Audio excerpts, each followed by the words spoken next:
the top 3. Focus on the top 3. And allocate your financial resources towards that goal. Once you are able to achieve that top 3 goals, you move to the next 3. So always prioritize your goals and focus money on the top 3. Focus your money on the top 3 because there are a lot of things we want to achieve. There are a lot of goals we want to achieve. That is why you need to always set smart goals and break your goals down into long-term goals, medium-term goals, and short-term goals. The short-term goals are the top most prioritized goals. So the ones that you have prioritized them, you make them short-term goals so that you can focus your resources on them and achieve them within the shortest possible time before you move on to the next one. And one key I also use is that your goal, the long-term goal, if you want to achieve the long-term goal, it will start from the short-term goal. And so if you have a goal like I want to buy a car, and the car will cost you a huge amount of money, and you need about 2 years to raise that money, you can decide to break it down. So I want to buy a car in 2 years. I need about 20 million to do that. I need about 20 million to do that. Okay, let me break it down. Every year, I need to raise 10 million. Right. Let me break that down. Every month, how much do I need to raise to be able to achieve the 20 million for buying the car in 2 years? And so if every year you are supposed to raise 10 million, 10 million divided by the number of months, that's, you need to raise 800,000 every month. 800,000 every month. And that can help you achieve your long-term goal of buying the car. And so you break your goals down, you work towards it. Even you can even break that 800,000 down to weeks, 2 weeks. And so if you have to do 800,000 in a month, you divide that by 4 because you have 4 weeks in a month. As you need to do 200,000 in a week. You can even break that 200,000 to days. So 7 days, 28,500 in a day. And so this is how you work towards your goals. And then adjust, don't abandon. If you realize you are not able to achieve certain goals, maybe you set a goal to, let me look at some of the goals. Yes, to deposit 100K every month on a unit trust account. That was your goal.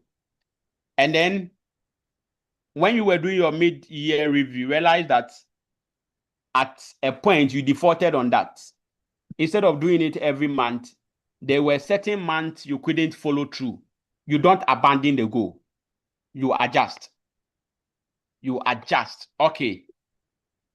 Though I couldn't follow through in February and in April, I will still go ahead with this goal. But then I will extend the period. And so if the goal was to do that for a year, because it defaulted on 2 months, you can say I will do that in a year and 2 months.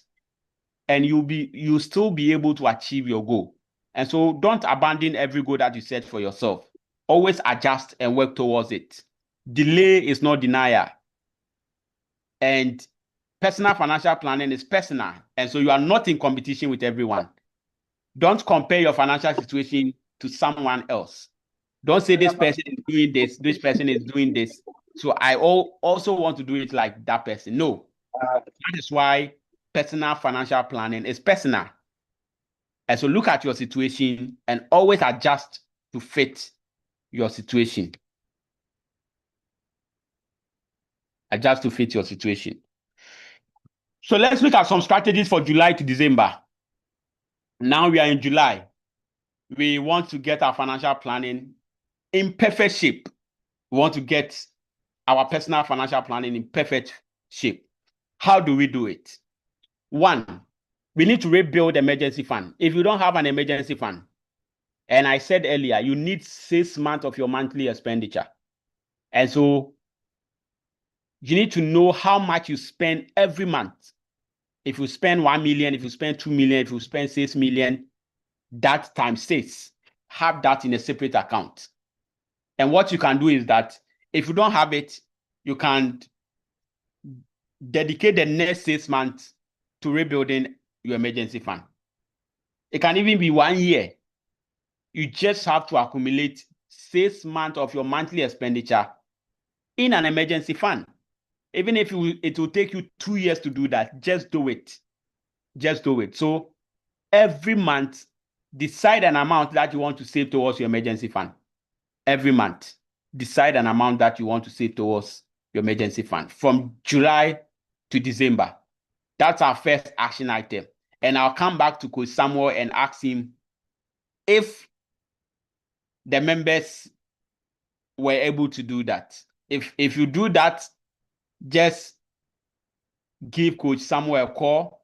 He will let me know. I have a gift for you. Maybe when I come to Uganda, we will have a lunch or something together. Yes. And then cut 2/3 of your non-essentials. Cut 2/3 of your non-essentials. So non-essentials are your wants.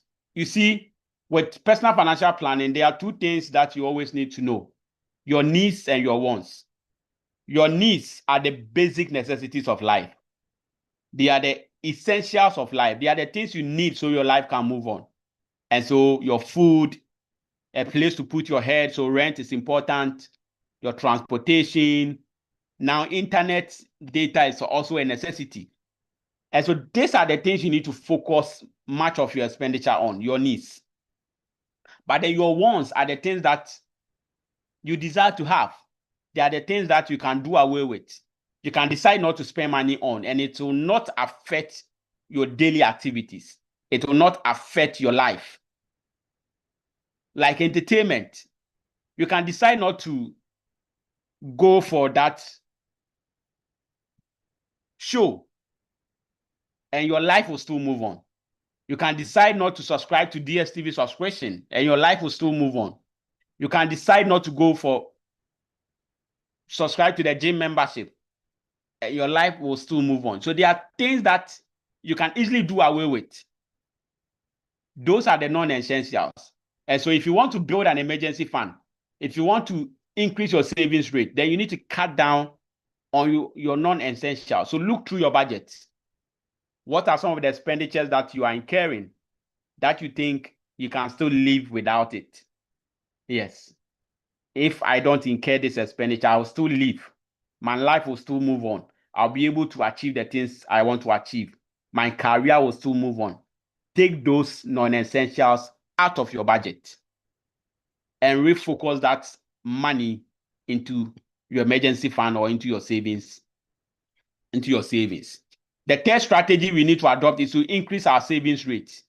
And so now if you are doing 10%, because the remaining of the year, we want to increase our savings rate, we can decide to, okay, from July to December, I'm not doing 10%. I'm doing 15%. I'm doing 20% just for July to December. So push yourself and increase your savings rate. If you're saving 10%, just for July to December, save 20%, save 30%, and see the end results at the end of the year. Yes. So increase your savings rate. And this is a personal decision. You have to be disciplined to be able to do that. Exploit side income. Another strategy is for us to exploit side income. And so you don't need to depend on one source. Look for ways you can make additional income. If you are working a 9-to-5 job at the moment and you don't see any way or any means to make a side income, maybe you need to build another skill set. And so right after work, now there are a lot of skills you can build online. There are a lot of courses you can take online. So you can decide to build some of these skills and leverage that to earn additional income. Another way is for you to invest. Not all of us can start a business. And I want you to take note of this. Not everyone can start a business, but everyone can invest. Everyone can invest. And investment is also a way your money can work for you. And so it's also a way you are exploring side income. Like I said earlier, the story I told you, my investments provide dividends. So I have an MTN share, and MTN is doing very well in Ghana. And so if MTN is sharing dividends, I also get my share. And it's a way I am exploring side income. I don't need to use my own energy, but then my money is working for me.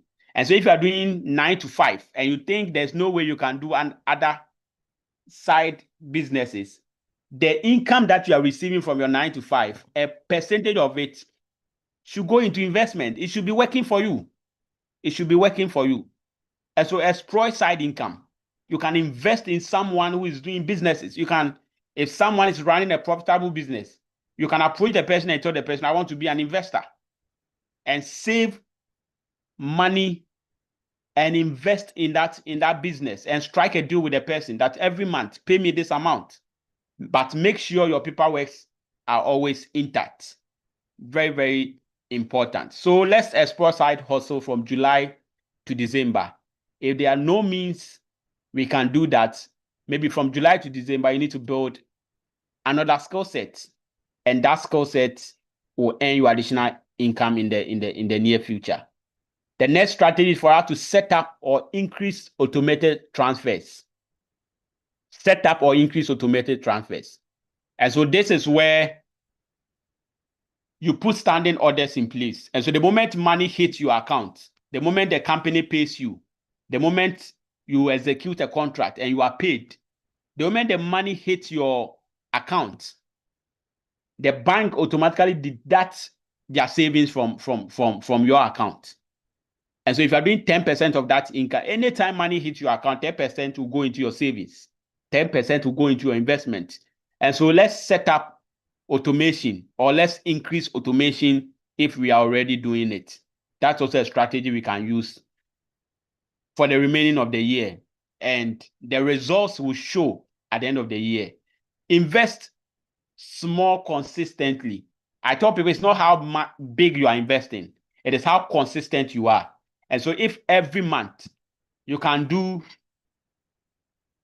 500, you can do 100, you can do 300, you can do, depending on the amount, be consistent with it.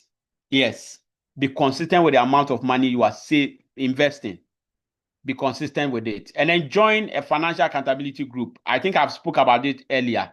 It is important for you to join financial accountability group.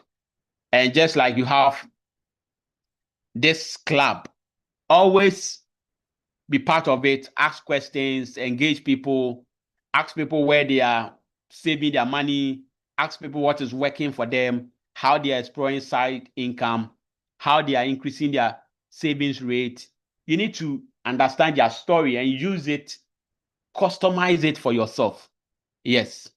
And so it's always important to listen to other people, but then use their situation to create your own situation and leverage that to grow your finances.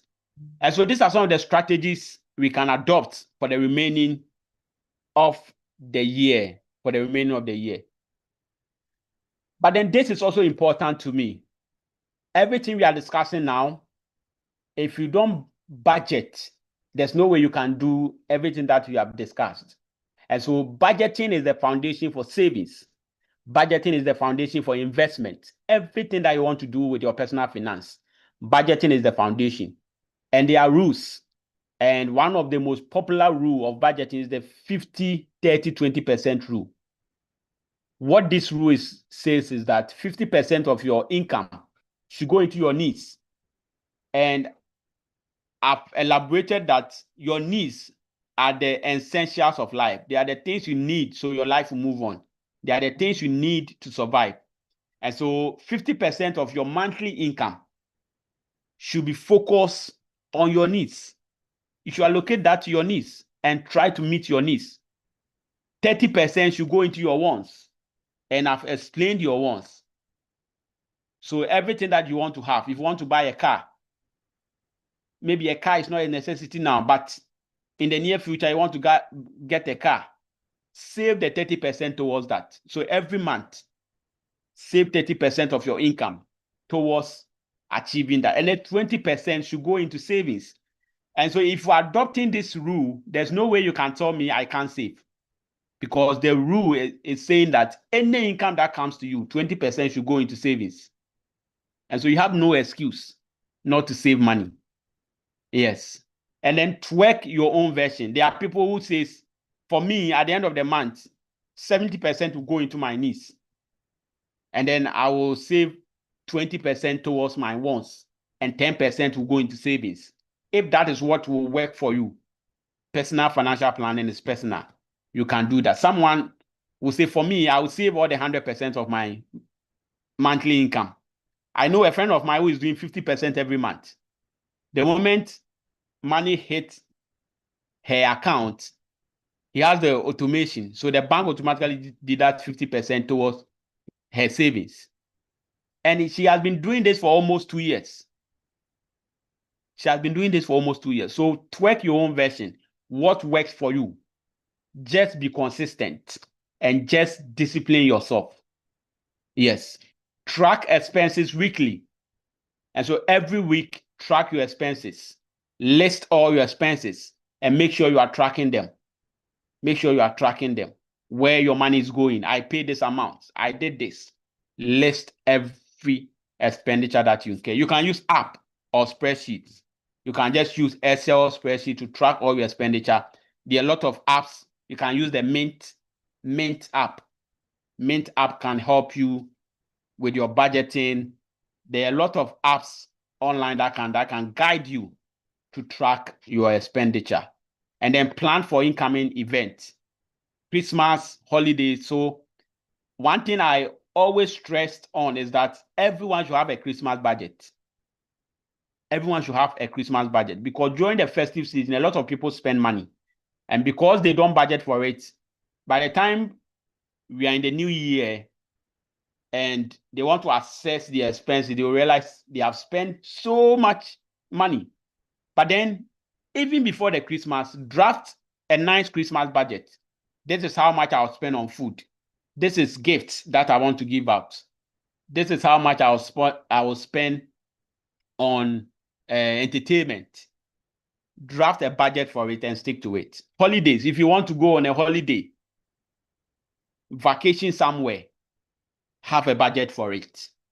Every activity that you want to do, have a budget for it and stick to it. And so the plan is simple. You need a simple plan, but then the sustainability, how consistent you become, will help you achieve success. Success is not complicated. Success is very simple. You need a simple plan and you need to remain consistent, and you achieve the success that you are looking for. And so these are some of the tips, the 50, 30, 20% rule, or you can twerk your own version, track expenses weekly, use apps or spreadsheet to do that, and then plan for upcoming events, Christmas budgets, vacation, holidays budgets, and the rest. Now, it is not just about math. Yes, we've done a lot of math today. How much you need to save, how much you need to break your goals down, and all that. But then achieving financial success, or getting your finances in place, or being able to review your mid-year goals and making progress towards the end of the year, you also need mindset. And so some of the mindsets you will need to wrap up the year or to make progress towards the end of the year. One is practice delayed gratification. Yes. If you want to save more money, if you want to develop side hustle, if you want to build emergency fund, you need to delay gratification. Delaying gratification is foregoing the immediate benefits or pleasures in attainment of the future benefit. So I tell people, anytime you want to spend money, there are two things. It's either you are meeting an immediate benefit or you are meeting a future benefit. And so what delayed gratification is saying that forgo the immediate benefit. Yes, it's nice to go out there and eat pizza. You have that pleasure. You feel good. But then forgoing pizza now and saving the money towards something that you want to do will give you greater fulfillment when you are able to accomplish that. You've set goals for yourself that at the end of the year, this is how much I want to save. This is how much I want to raise. Or this is the business I want to start. I need this amount to start the business. But then if you eat the pizza today, you might not be able to achieve that goal that you set for yourself. But if you forgo the pizza now, you will be able to achieve the goal that you set for yourself. And that will give you much fulfillment. And so let's practice delayed gratification. Let's forgo the immediate benefits and think about the future benefit, the goal that we set for ourselves. Let's work towards achieving that goal. Because if you set goals and you achieve them, it comes with greater fulfillment. It gives you momentum to do more. It gives you momentum to do more. That's why you need to set goals. And so let's practice delayed gratification for the remaining of the year. Let's set mini rewards. And so if you make progress, reward yourself. Reward yourself. Celebrate yourself. Don't be too hard on yourself. Yes. If I've told myself that every month I'm going to save 10%, and I've been able to do that for 3 months, I should be able to say, Charlie, let me reward myself. Let me go and do something fun. Let me go and it's part of the process. So always set mini rewards for yourself. Even as you are delaying gratification, when you achieve a goal, reward yourself. And then avoid comparison. Don't compare yourself to someone. Like I said, personal financial planning is personal. What will work for Coach Samuel will not work for Peter. What will work for Peter will not work for Harriet. What will work for Harriet will not work for Maxwell.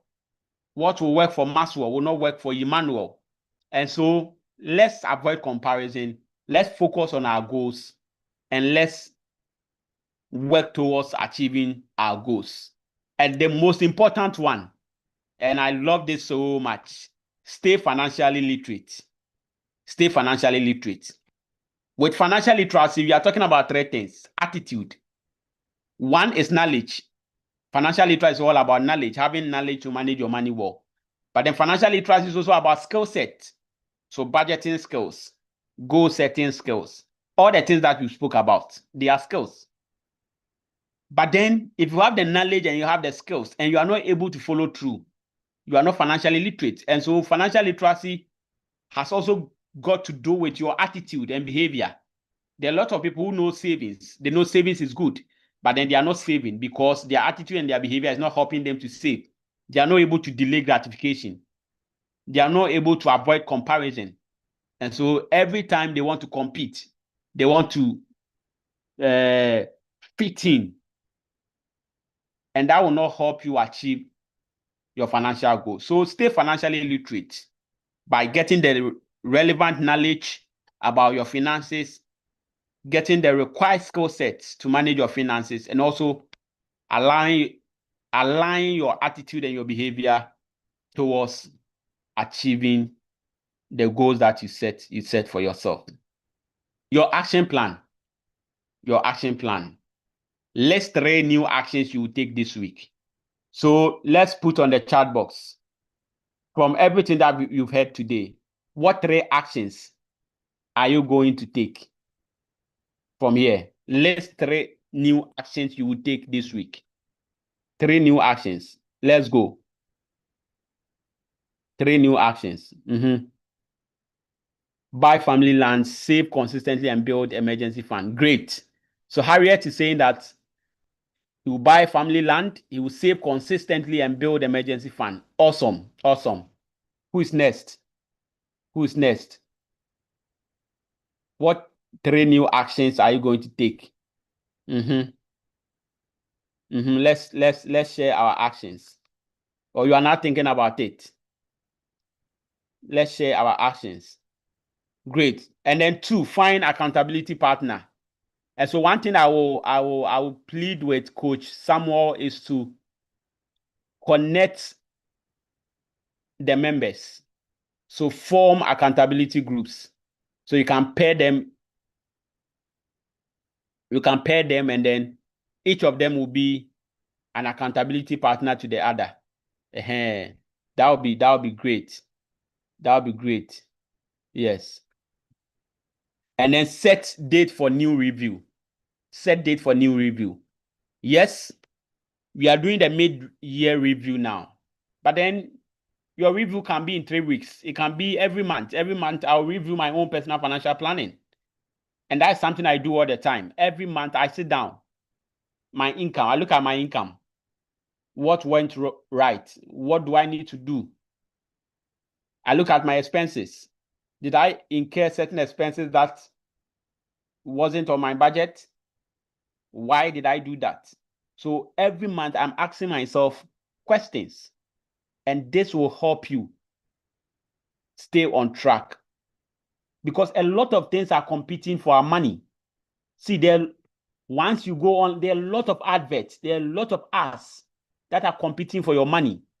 There's a lot of people around you who want you to bless them with some funds. And so if you don't track some of these expenses, by the time you realize, you will not be able to achieve your goals. You'll not be able to achieve your goals. Lydia is saying, celebrate myself for every financial win, like saving goal. Save 1K a day. Great. Great. These are awesome actions that people want to take. Awesome actions. Yes. And so set a date for your next review. Now, my final words. Let's reflect on our goals. Let's rebuild and let's rise. Mid-year is not too late. Yes. And so if you were not able to develop a financial goal at the beginning of the year, you can start from now. You can do a 6-month intensive financial plan. And that will really help you. Yes. So you can start right from today, right after this program.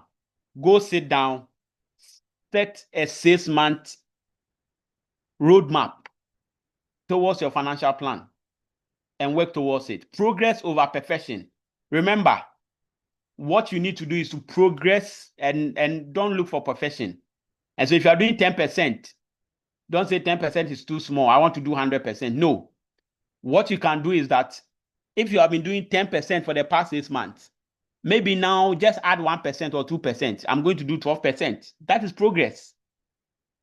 So always let progress direct your actions and not perfection. And then we have 6 months to go to end the year. We've set goals. We want to achieve this. We want to achieve that. Let's finish strong. Let's finish strong. Do not save what is left after spending, but spend what is left after saving. And I want everyone to unmute themselves. We are going to read this together. We are going to read this together. But before that, Mariam is saying, how do you set? Okay, I'll come to the questions. Aisha is saying, delay gratification immediately. Awesome. And then Emmanuel, be more consistent with accountability. Great. Great. But let's unmute ourselves. You can unmute yourself. We can unmute yourself. Let's do this quick. We are all going to read this. Yes, let's unmute our microphones. Let's unmute our microphones. Yes. So let's all read the quote. Do not save what is left after spending, but spend what is left after saving. After saving. Yes. Most often, we save what is left after we have spent on our expenses. By the time we realize spending on our expenses, we realize we don't have any amount to save. But what we are going to do from today is that anytime we get money, we will save first. And so if you are doing 10%, once you get the money, save your 10% and spend what is left.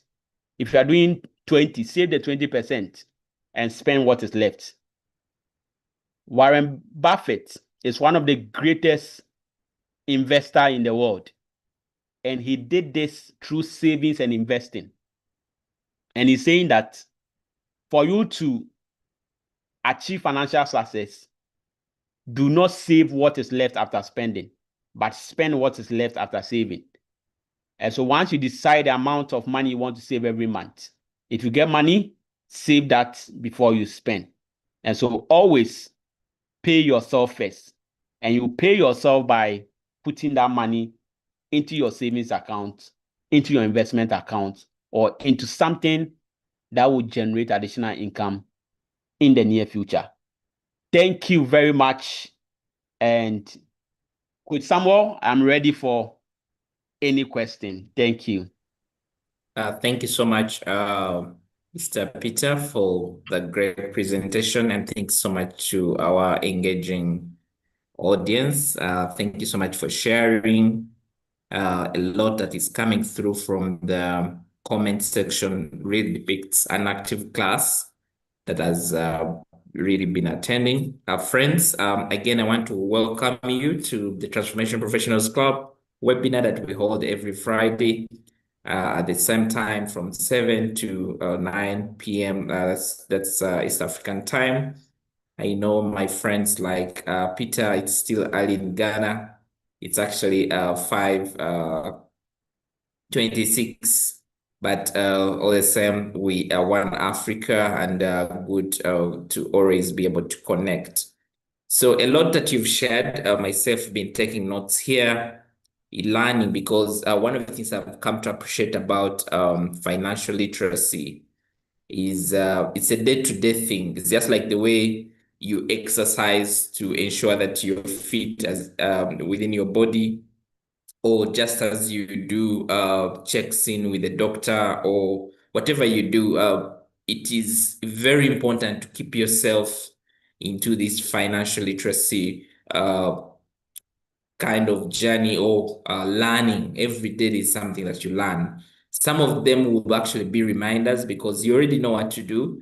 But sometimes when you get dissolved, when you dissolve yourself into learning, either listening to webinars or reading a book, you keep growing in the whole journey. So I've been learning, and I want to say thank you so much to our audience. Being here is something that we don't take for granted. So we also say thank you so much. At this time, we want to say, are there any questions? I think as questions also come through here, I think one of the questions that I see in the comment section is definitely coming from Mariam, who was saying, how do you set off debts with 50% to needs and 30% going to wants? I think you'll be able to respond to that. There's another question that has also come through from Proscovia that says, what's the role of the accountability partners? I believe that maybe we can start with those as more questions come through. In case you want to ask a question directly, you can raise up your hand and we'll be able to give you the opportunity when it is done answering these two. So Peter, we could start with those, but otherwise, thank you so much. Great. Thank you very much. Yeah, so how do you set off debt with 50% to needs and 30 going towards wants? Yeah, so mostly the savings, you realize 20% was going towards savings. And we save for three main things. You save to meet emergencies, you save towards your needs, and you also save towards the future or invest it. And so if 20% is going towards savings, what our advice is that 20%, use that 20% to build an emergency fund from the start before you even start saving towards any other objective that you have. And so the 50 will go towards your needs, the 30 will go towards your wants. But the 20 that is going towards savings, use that for your emergency fund. Try and accumulate your 6-month living expenditure with that 20% before you start saving towards other goals. And then the second question, accountability partner. So basically to check the goals that you set for yourself. Your accountability partner is there to make sure you follow through.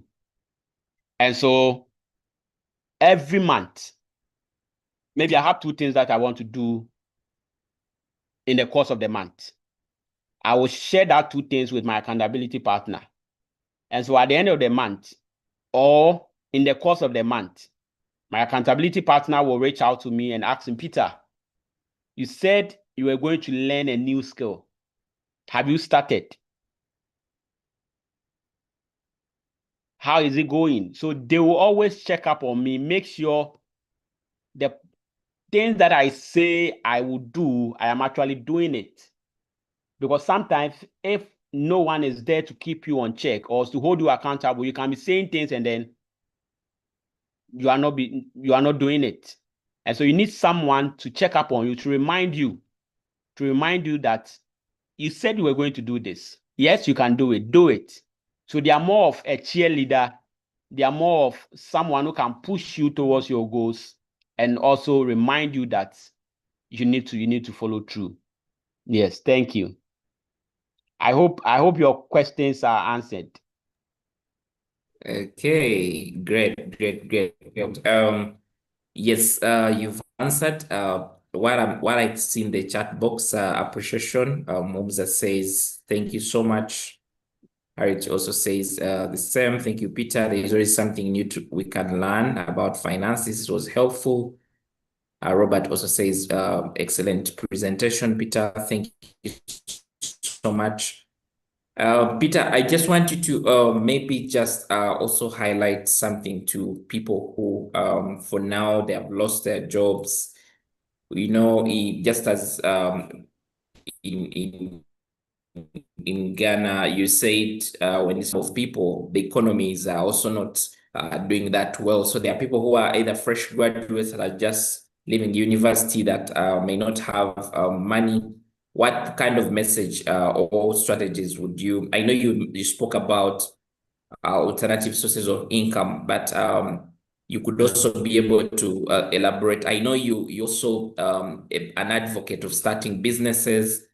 What are some of those things that they can be able to do to revamp themselves such that they can also finish there on a strong position? Great. Thank you very much. Yes, so I believe there's a time a man learn and there's a time a man earn. And so there's a time you need to learn a lot. And once you learn a lot, you can leverage that to start earning money. With that being said, there are always needs of people. And so always look within your environment, the needs of the people in your environment, and turn that into a business. Sometimes you might not need money to start. For example, when I was on campus, I used to sell suits. And one time I wear a suit for lectures, and my friends started saying, oh, your suit look nice, and we want some. So I decided to go to the marketplace. I went to negotiate with the woman who was selling the suit. And so he was going to give the suit to me around, let's say, 100 USD. And then I would take the suits, I'll come to campus and sell the suit 120. And so I was making 20 USD on every sale. And because my friends, they didn't want to go to the marketplace, and I was taking that extra effort. I was doing that extra effort to get to the marketplace, get the items for them. They were happy buying it at 120. And so all I'm trying to say is that look within your community. What is something that people need that isn't available, and provide it. Everything that people need that isn't available, you can decide to provide it. And always share your ideas with people who are in a position to support you. And also form partnerships with your colleagues. Sometimes you have an idea. If you are waiting to raise money to start it, it will take you a long time. But then there are some friends who have some money. You can approach them, share the idea with them, ask them to bring on board some money so you can start the idea. And so always be looking around you. One, when you meet the needs of people, they will pay you for it. And so look within your community, find a need, and turn that need into a business. Two, the moment you make life comfortable and easier for people around you, you'll be in business.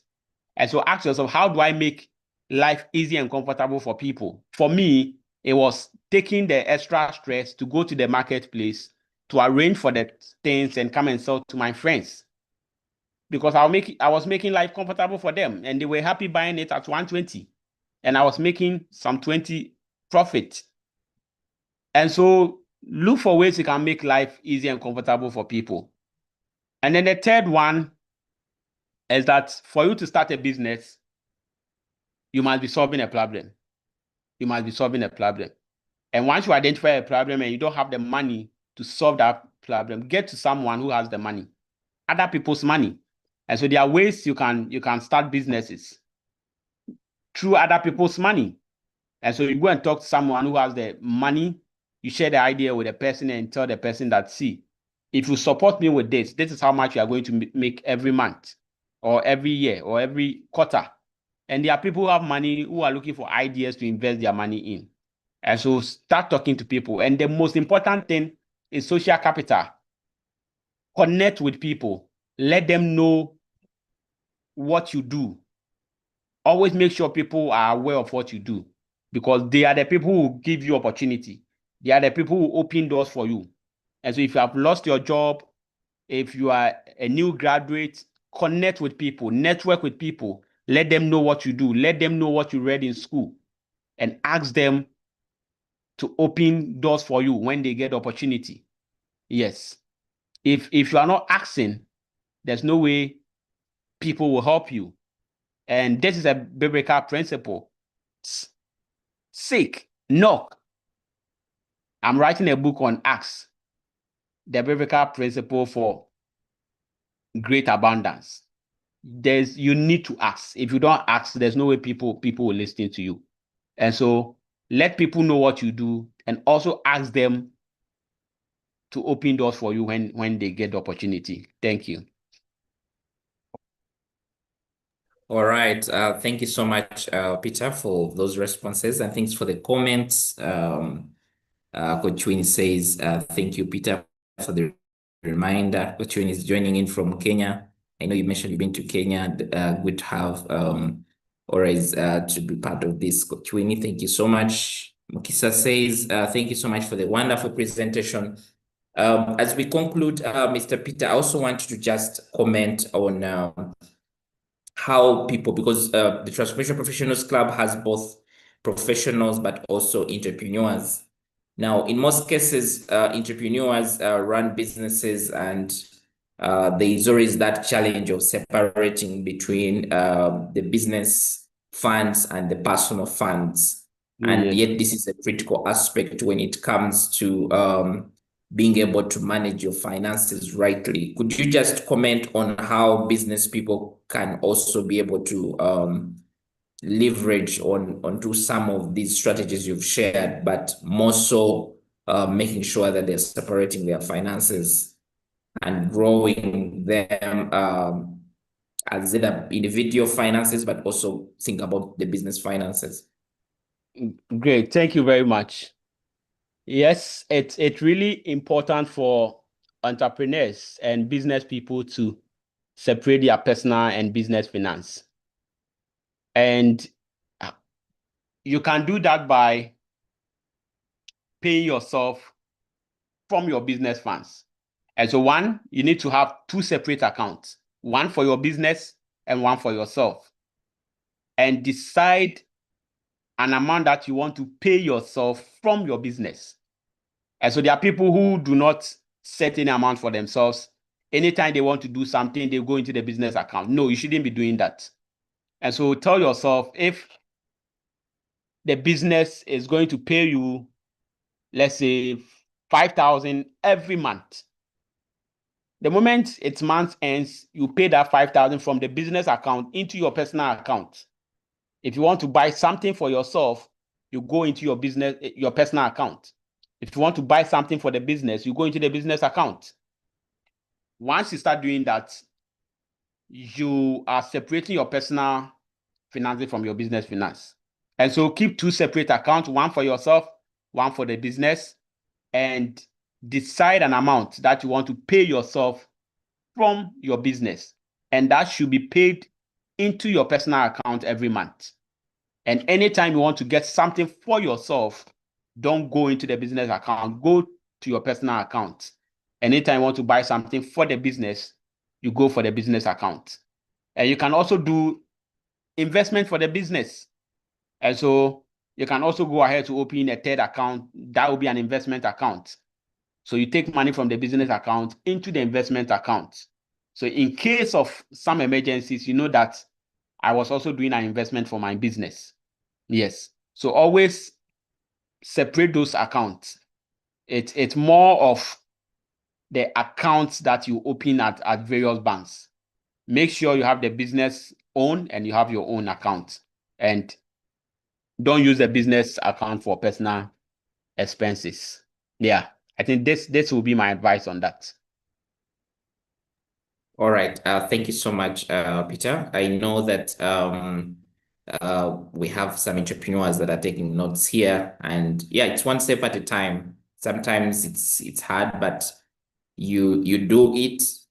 One of the things that I've come to appreciate when it comes to personal finance and finance generally, it's about discipline and commitment and knowing that, okay, this is what I want to achieve, and I'll only be able to achieve it if at all I take these steps. And before you know it, the habit is built up. The things that were hard at some point in time, they now become easy because it now becomes part of you. One of the things that I've also come to appreciate is where you feel you're not so disciplined, you can be able to leverage the automatic way of doing things like Peter shared. Ask your bank to do a direct debit of your account on a monthly basis. And before you know it, you've gotten used. I usually share about my story of how I signed up for Unitrust here in Uganda. And for over 5 years, they were deducting an amount of money off my account. I struggled of course, in the first 3 months, 4 months, but by the 5th month, already psychologically, I knew this money does not belong to me. And within about 5 years, that money had accumulated so much. And you see what is interesting about saving is there's a saying that save today and you'll be saved in the future. Now, when I started saving 5 years ago, my life was different. I was single, I did not have a family, didn't have anything. And 5 years later on, I was married, I had a child. Basically, there were quite a number of things that I needed to be able to do. And when that money came through, it came in handy because it came at the right time. I was actually finishing up my house. I was able to put that money to different parts of my house, and the change and the effect was really substantial. And in my head, I was like, thank God I really saved. So that's what happens. And I like the whole aspect that it's not just about how much you save. For most people, the reason why they have not saved up to now is because they want to start saving big. So every time, like, but I can't save. And they underestimate the power in just saving that small amount of money. You know, it may be as small as you look at it, even if it's a $1. That $1 replicates into $100 after 100 days. And before you know it, the money is growing. So don't underestimate, start with what you feel is small. when Peter shared the budget rule, I know for some people, they'll tell you, I can't do that 20% saving. Then if you can't do the 20%, why don't you do the 10%? Why don't you do the 15%? Such that you're able to build on, because Peter had said your personal finance is personal. So what works for Peter may not work for you. You say, given my situation, given the family I'm supporting, I can do 10, maybe 20, and maybe 70. And before you know it, you're in there, you're growing the habit. When whatever challenges you have gone, and now you can do 20%, you're so much ahead of other person who was waiting for the comfort zone and everything being blessed to be able to start. So I hope that our next 6 months will be totally different, and will be years, which will be a year of not just regret and saying that the year is done, I have nothing I've done. Right now is the time for you to extend that gratification, just like Aisha shared. So it's something that I really I want to appreciate us having this conversation. I believe that we'll be able to learn together continuously. I want to appreciate you, Peter, for creating time. I know this has been a conversation that we've held for a while, but I'm glad that we've been able to do it. And I believe that our audience has also been able to learn one or two things. There's always something to learn at the end of the day. And I believe that we can be able to take on and have some actions. As the Transformational Professionals Club, we believe that it's not just about learning, it's about learning and growing and being able to turn that into income. So I just want to appreciate you and ask you at this time to, in case there is no question, which I don't see anything in the chat box, all these were appreciations. I'll just ask you to share your closing remarks, and you could also tell us how people can connect with you. I know you're on various social media platforms, and you also have quite a number of programs that we believe we can be able to really bring to Uganda and see how we can impact ourselves as Africans. So over to you. Great. Great. Thank you very much, Samuel, for the opportunity to engage with your club members. I hope I've been able to share some nuggets that we can implement in the remaining months of the year. So you can connect with me on all social media platforms. LinkedIn, Peter Asare Nyarko. Facebook, Peter Asare Nyarko. Instagram at Mr_Asare Nyarko. X, Mr_Asare Nyarko. Or you can just Google my name, Peter Asare Nyarko, and you'll find amazing links to most of my social media platforms. On YouTube too, you can search Peter Asare Nyarko on YouTube and subscribe to my YouTube channel. I post a lot of videos on money conversations in there. You can also get more information on our website, Center for Financial Literacy Education Africa, cfleafrica.org. There's a lot of information there. We have a lot of free books on personal finance. You can go on there and download them and use them to get your financial house in order. Yes, so we are running the Improving Financial Awareness and Financial Literacy movement in Africa. So this is a movement that started about 2 decades ago in the United States, and we have managed to bring it to Africa. Now we are in 12 countries in Africa. We started something with Macri University or Makalele University. Yes, we started something with them in 2018 and 2019. But during the COVID in 2020, they closed down the school. And so most of our activities were on hold. And since then, we haven't been able to revive it to the extent that we want. And so we are still looking for passionate ambassadors in Uganda to champion these activities with. We also have the Global Youth Movement, which we have the African Youth and Money Conference that took place in May this year. The first edition was launched in Tanzania in 2023. And we are looking forward to bringing all Africans on board where we can meet and have conversation among ourselves, network among ourselves, connect with each other and move the continent forward.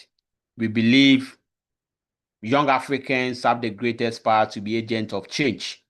And so the more we have meaningful conversation among ourselves, the more we share our dreams and our missions, I think we can have that alignment and work together to improve our continent. There's a lot of resources on this continent, but our leaders are not helping us to unearth these resources. And so it is up to us, the younger generations, our generation, to have some of this conversation and see how best we can move the continent forward. So I'm so grateful to be with you, and let's connect on social media. Let's keep having such conversations. Let's keep working on our finances, and let's work to end inherited poverty on the continent of Africa. Anytime you get money, think about three things. One, spend a percentage of that money on yourself to look good, to feel better, to get your energy and to do the things that you want to do. But two, save a percentage of that money towards the future, towards investment, towards upgrading yourself. And finally, don't forget to invest a percentage of that money in another person. Help someone when you get opportunity to help that person. And the Lord himself will expand your financial resources. Thank you and have a good evening. All right, thank you so much, Mr. Peter, and thank you so much, our audience, for coming through. Friends, join me in thanking Mr. Peter for the wonderful presentation, very detailed, and we have learned quite a lot, and we believe that we are set to do great things in the next half of the year. I know we're now about 5 months down the road that we'll be looking at, but nevertheless, it's never too late. And the whole pressure of time has left me is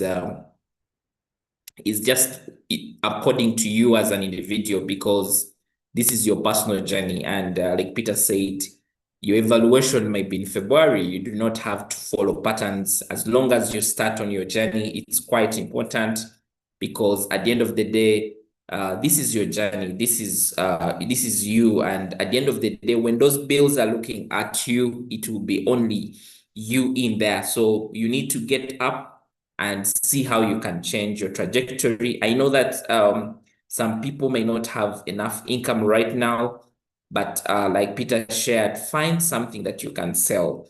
There is always somebody outside there who is looking forward to buy one or two things from you and support you.